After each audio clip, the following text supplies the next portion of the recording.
Hello, I'm Pastor Horace Douty, and each Thursday I bring you a local history lesson of Lexington, Virginia.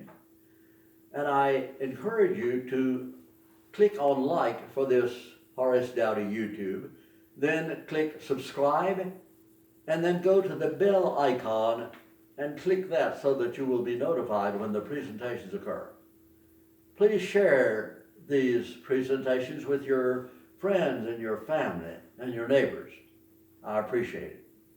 Today, the topic is Captain James Hall, one of our frontiersmen, one of our early settlers in the Lexington, Virginia area, and perhaps the most notable resident of Oxford Church Cemetery.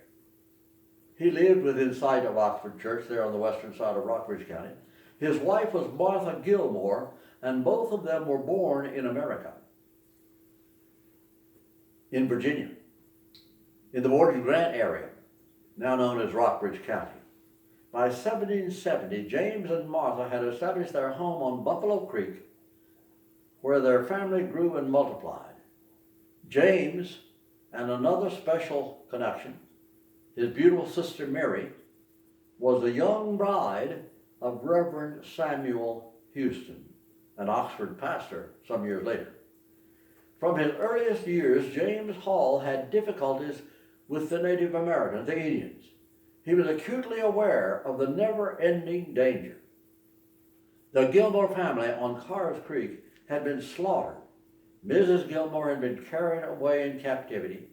James and Martha, now living on their raw edge of the frontier, probably found little comfort in the fact that the Oxford meeting house near the edge of their farm served as the community's log fort and protection in case of Indian attack.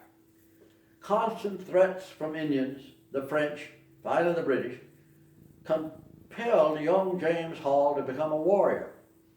He and his militia from Buffalo were in the thick of it at Point Pleasant in 1774. There on the banks of the Ohio River, present-day West Virginia, a memorable battle took place, and many historians consider it the actual beginning of America's Revolutionary War. A confederation of Indian tribes led by a Shawnee chief, Conesqua, was determined to drive out the settlers once and for all. Thanks to the valor of our Virginia militia, the Battle of Point Pleasant was a discouraging defeat, finally, for the Indians. Those Indians called Virginia soldiers Long Knives, and the soldiers gave another name to Chief Conesqua. They called him Cornstalk, which approximated the actual meaning of his Indian proper name. Chief Cornstalk was unquestionably one of the strongest Indian leaders of the 18th century and was responsible for many of the deadly raids against settlers in the valley. The very mention of Cornstalk's name struck fear in the hearts of our forefathers and mothers. With Captain Hall, however, the emotion was not fear, but defiance and fury. At the Point Pleasant battle, many soldiers died, including Colonel Charles Lewis, another illustrious leader from our area. William Fleming was badly wounded. 3 years later, in 1777, Hall and his men were back at Point Pleasant for another confrontation. Chief Cornstalk, recognizing that he was going to get whipped, came across the river to the fort, claiming to be a negotiator for peace. His son and 2 other Indian tribal leaders joined him. Captain Hall and the men from Rockbridge had no confidence in such discussion. They felt the entire assembly was a trick and a farce, maybe even a trap. But they waited. And while they were waiting, 2 of Hall's soldiers went out in the woods turkey hunting.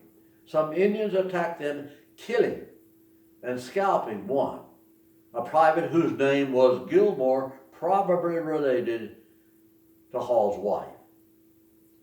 The surviving soldier dashed back to the fort with the bad news, and upon receiving the badly mutilated body of Gilmore, who was probably a relative, the rage was uncontrollable. It was proof of deception.